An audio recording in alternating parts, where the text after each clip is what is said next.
మూర్తి భవించిన అనుభవ విద్యావాణి క్షేత్ర JEE mains లో కొట్టింది సూపర్ బోని. ఈ రోజు జరిగిన ప్రచారంలో గోపాలకృష్ణ గారు కూడా పాల్గొన్నారు. గోపాలకృష్ణ గారు ప్రజల స్పందన చెప్పండి. గోపాలకృష్ణ గారు, ఈ రోజు ర్యాలీ ఏ విధంగా జరిగింది? ప్రజల స్పందన మీకు ఏమనిపించింది? ఏమండి, వీటన్నింటికి ఒక్క గట్టి ఉదాహరణ ఒకటేనండి. ఆ రోజు పవన్ కళ్యాణ్ గారు నామినేషన్ వేయడానికి దగ్గర నుంచి ఈ రోజు రోడ్ షో వరకు కానీ రేపు ఓటింగ్ విషయంలో కానీ అసలు అత్యధిక ప్రజాదరణ పొందిన ఒక్క నాయకుడు అని బలంగా చెప్పడానికి ఏంటంటే కొన్ని వేల లక్షల్లో ఆ రోజు వచ్చారు. మీరు టీవీలో లైవ్లో అన్నీ చూశారు కదా. నామినేషన్ వేయడానికి సార్ చెప్పినట్టు అంటే మొత్తం ఈ చివరి నుంచి ఆ చివరకు 2-3 కిలోమీటర్ల మేట రోడ్డు స్తంభించిన విషయంలో ఇవాళ రోడ్ షో కూడా అత్యంత ఆదరణ వచ్చింది. ఇదే తెలిపోతుంది కదండి. తెలియకుండానే మనకి సార్ చెప్పినట్టుగా యునానిమస్గా వెళ్ళిపోయిందేమో అన్నంత రేంజ్లోగా ఆయన యొక్క మెజారిటీ కానీ ఆయన యొక్క రిసీవింగ్ కానీ ప్రేక్షకుల్లో ముఖ్యంగా మన ఓటర్లో మాత్రం ఖచ్చితంగా పవన్ కళ్యాణ్ గారి గెలుపు అని ఇటు రాజకీయంగా కానీ అటు యొక్క ఓటర్ల రకంగా కానీ 110% చెప్పగానే చెప్తున్నారండి. ఇంతకన్నా ఇంకా ఎక్కడ చూసినా అదృష్టం ఏంటంటే ఎవరైనా నాయకు ఎక్కడైనా వెళ్ళి అడిగితేనే ఓటేస్తారు. మేము ప్రచారంలోకి వెళ్ళినప్పుడు అడగకుండానే మీరు మాకు అడగాలంటే మా ఇంట్లో మనిషి అండి, మా గుండెలో మనిషి అండి, ఖచ్చితంగా ఆయన గెలిపించుకోవాల్సిన బాధ్యత మా మీద ఉందండి అని వాళ్ళే స్వచ్ఛందంగా చెప్తారు. చెప్పండి, ఎలా ఉంది పిఠాపురం ప్రజల స్పందన? ప్రజల స్పందనని నేను గత 3 డేస్గా చూస్తున్నాను కదా. అసలు మాకైతే ఫుల్ క్లారిటీ వచ్చేసింది. మా జనసేన మేము ముందడుగు వేసేసాము, ఆల్రెడీ గెలిచేసాము అని. ఎందుకంటే అందరూ మాకు భరోసాను అలా ఇస్తున్నారనమాట. అమ్మ ఎవరికి అమ్మ మీరు ఓటేసి గెలిపించండి, మీరు అడుగుద్దామా మమ్మల్ని, మేము ఆల్రెడీ జనసేనకు ఓటేయాలని గాజు గ్లాస్ గుర్తుకు ఓటేయాలని మేము ఆల్రెడీ ఫిక్స్ అయిపోయామని వాళ్ళే చెప్తున్నారు మాకు. సో అలాంటప్పుడు మాకు ఇంకా ఫుల్ భరోసా వచ్చిందన్నమాట. మా జనసేన ఎలా అయినా సరే పిఠాపురంలో 1,00,000 మెజార్టీ పైగా గెలుస్తుందని చెప్పి. మీరు చెప్పండి మేడం, మిమ్మల్ని అంటే మొగల్ రేకుల సీరియల్ ద్వారా అందరూ కూడా గుర్తుపడుతున్నారా? ప్రజల స్పందన మిమ్మల్ని చూస్తుంటే ఏ విధంగా ఉంది? తప్పకుండా అండి. నాకు నా పేరు కంటే శాంతిగా నన్ను గుర్తించారు. నన్ను చూడంగానే వాళ్ళు అరే శాంతి వచ్చింది కదా అని మాట్లాడారు. చాలా హ్యాపీగా ఫీల్ అయ్యాను. ఎందుకంటే అంత సీరియల్ గ్యాప్ తర్వాత కూడా నన్ను గుర్తుపెట్టుకొని రామ్మ అని ఆహ్వానించారు. సో చాలా చాలా సంతోషంగా ఉంది. ఇంకా పిఠాపురంలో అని అంటే కనుక ఆ స్పందన చూస్తూ ఉంటే మా పవన్ స్టార్ కళ్యాణ్ గారు వచ్చేసారు. ఇంకా మాకు మా తెలుగు రాష్ట్రం మా అందరి చేతిలో పెట్టేశారు అనే ఫీలింగ్లోనే ఉన్నాను. ఎందుకంటే నేను నిన్న ఉదయం వచ్చాను, నిన్న సాయంత్రం వెళ్ళాను. చాలా బాగా రెస్పాన్స్ వచ్చిందండి. ఆ నమ్మకం మాత్రం ఉంది.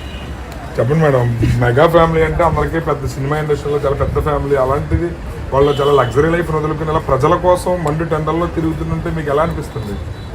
మేము చాలా ప్రౌడ్గా ఫీల్ అవుతున్నామండి. ఎందుకంటే చాలామంది దగ్గర చాలా పదవులు ఉన్నాయి, డబ్బులు ఉన్నాయి, బాబులు సంపాదించిన డబ్బులు ఉన్నాయి, చాలా ఉన్నాయి. కానీ మా పవన్ కళ్యాణ్ గారి దగ్గర ఏంటంటే మేము కొన్ని సంవత్సరాలుగా కూడా చూస్తున్నాము. బిఫోర్ దట్ ఎలా ఉందని మాకు తెలియదు. మాకు పబ్లిక్లోకి వచ్చిన తర్వాత మేము ఆల్రెడీ చూస్తూ ఉన్నాము. మేము చాలా ప్రాబ్లమ్స్ కానీ ఏది ఉన్నా సరే మా పవన్ కళ్యాణ్ గారు ఆయన కష్టపడిన డబ్బులతో, ఆయన షూటింగ్ చేసిన వచ్చిన డబ్బులతో ఆయన ప్రజలకి పంచుతున్నాడు, ప్రజల్ని చూసుకుంటున్నాడు. వీళ్ళకి ఏ కష్టం వచ్చినా సరే ప్రజల మీద పెడుతున్నాడు డబ్బులు తీసుకొచ్చి. అలా అనుకోక ఇప్పుడు సీఎం పదవి లేదు, ఒక ఎమ్మెల్యే లేదు, ఒక ఎంపీ లేదు, ఏం లేదు, ఒక కామన్ మ్యాన్ మాత్రమే పుడతాను. అలాంటి ఒక వ్యక్తి మన ప్రజలందరికీ ఏం లేనప్పుడు ఇంత హెల్ప్ చేస్తున్నాడు అంటే ఒకవేళ తనే గెలిచి ముందడిగేస్తే ఇంకెంత పదవి చేతిలో వచ్చిన తర్వాత ఇంకా బాగా రెస్పాన్స్ అవుతారు కదండి. అప్పుడు బాధ్యత అనేది పెరుగుతుంది. ఈ రాష్ట్రంకి ఇంకా చెయ్యాలి అనే తపన పెరుగుతుంది. సో ఆ నమ్మకం మాత్రం నాకు చాలా చాలా స్ట్రాంగ్గా ఉంది. మా ఇండస్ట్రీ కూడా ప్రజలకి చెప్పాల్సింది ఏంటంటే ఈ 5 సంవత్సరాల పరిపాలన ఎలా ఉందో ఆల్రెడీ మన ప్రజలు కూడా చూస్తున్నారు. ఆల్రెడీ మేము 3 రోజుల నుంచి ప్రచారం చేస్తున్నాము కదా. కొన్ని జల్లూరు అని చెప్పి ఒక గ్రామం ఉంది. ఆ గ్రామంలో నేను నిన్న నైట్ అనుకుంటాను ప్రచారంకి వెళ్ళాను. అట్లీస్ట్ ఒక స్ట్రీట్ లైట్ కూడా కరెక్ట్ లేదు. చీకట్లో ఫోన్ లైట్లు వేసుకొని మరీ ప్రచారంకి వెళ్ళాము. ప్రతి ఒక్క గల్లీలో లైట్స్ లేవు, దోమలు అట్లనే ఉన్నాయి, డ్రైనేజ్లు అలానే ఉన్నాయి. మరి 5 సంవత్సరాల్లో నేను ఇప్పటికీ అడుగుతున్నాను, ఈ 5 సంవత్సరాల్లో మరి ఏం బాగుపడింది? మన ఆంధ్రప్రదేశ్లో, మన ఆంధ్రాలో, మన స్టేట్లో ఏం బాగుపడిందని అడుగుతున్నాను నేను.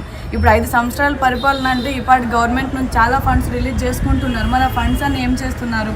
ప్రజల మీద అయితే ఉపయోగించాలి కదా.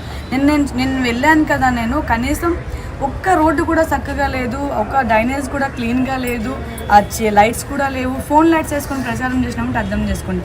అండ్ వన్ మోర్ థింగ్, నేను రీసెంట్గా ఆంధ్రాకి కోళ్ళ పందాల కోసం భీమవరంకి వచ్చాను. మనం హైదరాబాద్ నుంచి భీమవరంకి రావాలంటే మ్యాక్సిమం 7 అవర్స్లో వచ్చేస్తాము. అలాంటిది నాకు 13 to 14 అవర్స్ పట్టింది. ఎందుకంటే ఒక్క రోడ్డు కూడా కరెక్ట్ లేదు, కారు మొత్తం చిత్తు అయింది. నైట్ మేము ఎప్పుడో మార్నింగ్ స్టార్ట్ అయితే నైట్ ఎప్పటికో వెళ్ళాము ఇంటికి. మరి ఈ ఆంధ్రప్రదేశ్ మొత్తం ఏం చేస్తున్నారు అసలు బాగుపడాలి కదా. మనం ఇప్పుడు గెలిచాము అంటే ప్రజలను బాగు చేయడానికి మనం గెలుస్తున్నాము ఉండాలి, కానీ మనకు వచ్చిందంతా మన బ్యాంకుల్లో వేసుకొని మనకి అక్కడని ఇక్కడని చూపించుకోవడానికి కాదు, ప్రజల మీద చూపించుకోవడానికి రావాలి మనం. మీకు ఏదో ఏమంటే నేను ఇప్పటికీ చెప్తున్నాను, ప్రజల మీద రూపాయి ఖర్చు పెట్టండి మీరు ఎన్ని ప్రచారాలు చేస్తే ఎందుకు. ప్రజలకు కూడా నేను ఒకటే చెప్పబోయేది ఏంటంటే, ఈ ఒక్కసారికి మీరు ఛాన్స్ ఇచ్చి చూడండి మా పవన్ కళ్యాణ్ గారికి. ఈ 5 సంవత్సరాల పరిపాలన ఎలా ఉందో, ఇక ముందు ఎలా ఉండబోతుందో, ఇక ముందు ఎలా ఉంటుందో అని మీరు చూడటానికైనా సరే ఆయనకి ఒక్క అవకాశం ఇచ్చి ఈ ఒక్కసారికి ఆయన గెలిపించుకోవాలని కోరుకుంటున్నాం మీ అందరికీ. ఇంతకుముందు మన అదృష్టానికో దురదృష్టానికో ఎట్లనో అయిపోయింది, అంటే గతం గత. సో ఇప్పుడు మనకు అవకాశం ఉంది కాబట్టి ఈ అవకాశం ఒక్కటి వినియోగించుకుందాం మనం. ఇప్పుడు పిఠాపురం అనేది బిఫోర్ దట్ ఎవరికీ తెలీదు, అలాంటి ఇప్పుడు సినీ ఇండస్ట్రీ మొత్తం వచ్చింది పిఠాపురానికి. ఎందువల్ల వచ్చింది? మన పవన్ కళ్యాణ్ గారు ఇక్కడ పోటీ చేయడం బట్టి.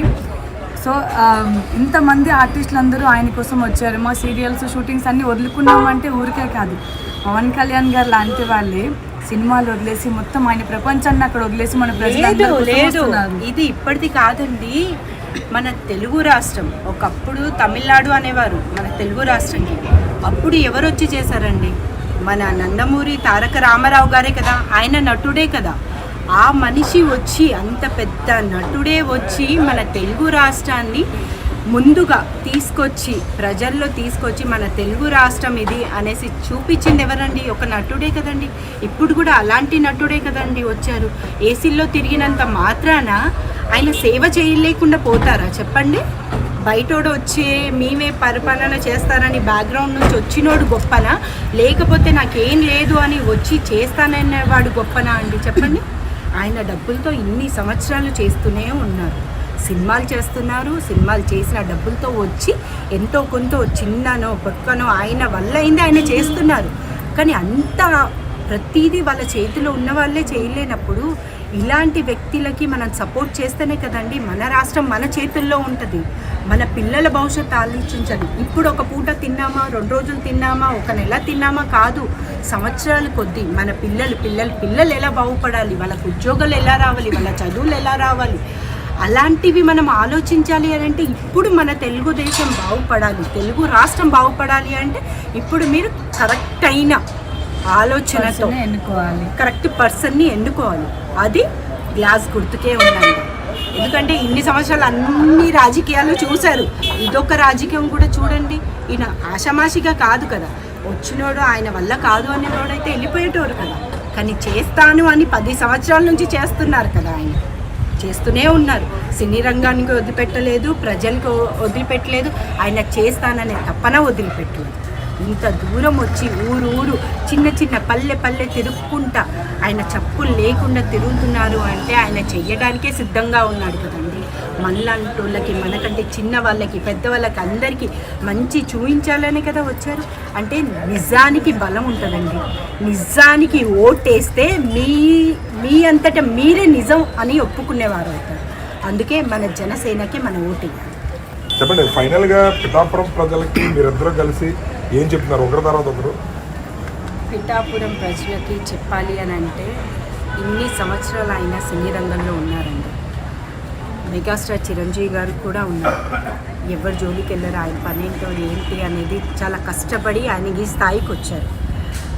ఎవ్వరికి మోసం చేసే ఫ్యామిలీ అయితే కాదండి ఆయన. ఇప్పుడు పవన్ కళ్యాణ్ గారు ఇంత సంపాదించి ఆయన కష్టపడ్డ డబ్బులతోనే పిఠాపురంకి ఇంత చేశారు. ఆయన చేతిలో మళ్ళీ ఎమ్మెల్యేగా కానివ్వండి, సీఎంగా అవుతే గనక ఇంకెంత చేసి ఉంటారు. అది ప్రజలకి చెప్పాల్సిన అవసరం లేదు, వాళ్ళు తప్పకుండా ఆలోచిస్తారు. మా నమ్మకం కూడా అదే, చెయ్యాలి. మా ఇండస్ట్రీలో కూడా చాలామందికి ఆయన సహాయం చేయడం జరిగింది. సో ఇప్పుడు కూడా పిఠాపురంకి బాగా చేస్తారు అనే నమ్మకం మాకుంది. సో మేము పిఠాపురం ప్రజలందరికీ చెప్పదలుచుకుంది ఏంటంటే, అందరి చేతుల్లో అన్ని పదవులు ఉండి అందరూ ముందుకొచ్చి చేస్తున్నారు. కానీ మన పవన్ కళ్యాణ్ గారు ఏ పదవి లేకపోయినా ఆయన సొంత డబ్బులు వాళ్ళ బ్రదర్స్ దగ్గర సహాయం తీసుకొని, వాళ్ళ కొడుకుల దగ్గర సహాయం తీసుకొని వాళ్ళ ఫ్యామిలీ మెంబర్స్ అందరి దగ్గర సహాయం తీసుకుని ఆ సహాయంతో మనం ముందుకు వచ్చి ఆయన హెల్ప్ చేస్తున్నారు. కాబట్టి పిఠాపురం ప్రజలందరూ ఒక మంచి నాయకుడిని ఎంచుకోవాలని కోరుకుంటున్నాము. ఆల్రెడీ మీరంతా మాకు చెప్పారు, పిఠాపురం జనాలందరూ మాకు చెప్పారు. మేము ఆల్రెడీ ఫిక్స్ అయి ఉన్నామమ్మా, మేము పవన్ కళ్యాణ్ గారికి ఓటేస్తాం. ఆయనంత మంచి మనసు లేరని మాకు అర్థమైంది. ఇంతకుముందు ఆయన అనవసరంగా మిస్ చేసుకున్నాం మేము, ఇప్పుడు ఇంకా మిస్ చేసుకోదలుచుకోవట్లేదు పవన్ కళ్యాణ్ గారిని అని చెప్పి అందరూ చెప్తున్నారు. సో దయచేసి మన జనసేన పార్టీకి ఓటేసి గాజు గ్లాస్ గుర్తుకు ఓటేసి గెలిపించండి. ఎమ్మెల్యే ఎంపీ రెండు గ్లాసులకి ఓటేసి మర్చిపోకుండా గెలిపించండి.